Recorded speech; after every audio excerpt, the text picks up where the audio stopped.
আজহা 2025 সালে মুক্তির অপেক্ষায় থাকা বহুল প্রতীক্ষিত ছবি তাণ্ডবের টিজার প্রকাশিত হয়েছে।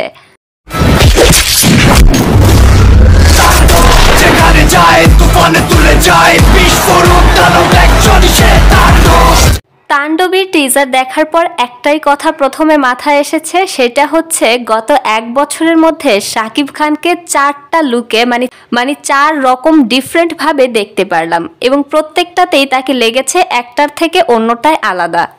তবে তাণ্ডবের টিজার দেখলে যে কোনোই কারোই মনে হবে যে আবারও হতে চলেছে নতুন একটা ব্লাস্ট, যেটা কিনা ভাঙতে পারে বরবাদের রেকর্ডকেই। Welcome to the show. Shakib খানের রেকর্ড অন্য কেউ কি ভাঙবে? শাকিব খান নিজেই ভেঙে চলেছেন তার একের পর এক নিজের রেকর্ড। তাণ্ডবে একটি সাইকো ক্যারেক্টারে যে শাকিব খানকে দেখা যাবে এতটুকু আন্দাজ করা গেছে, কিন্তু কি কারণে তিনি সাইকো সেটা তো আর বোঝা যায়নি। ছবিতে এক ঝলক দেখা গিয়েছে জয়া আহসানকে, বোঝা যাচ্ছে তিনি হয়তো এই ছবিতে রিপোর্টার কিংবা সাংবাদিক রূপে থাকতে পারে।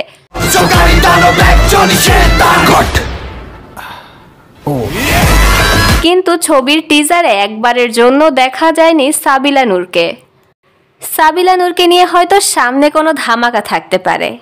এই ছবির সবচেয়ে বেশি আকর্ষণীয় পার্ট ছিল এই ছবির বিজিএম গুলো। প্রত্যেকটি ব্যাকগ্রাউন্ড মিউজিক যেন দর্শককে আকৃষ্ট করে রেখেছে পুরোটা সময়।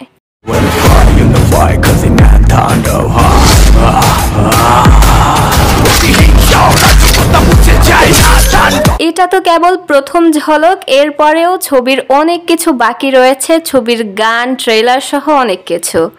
কিন্তু প্রথম চমকেই তাণ্ডব যে বাজিমাত করেছে এটা অস্বীকার করার মতো নয়। তবে দর্শক, আপনাদের কাছে প্রশ্ন, কি মনে হয় বরবাদের টিজার ভালো ছিল নাকি তাণ্ডবেরটা ভালো লেগেছে? অবশ্যই জানাবেন।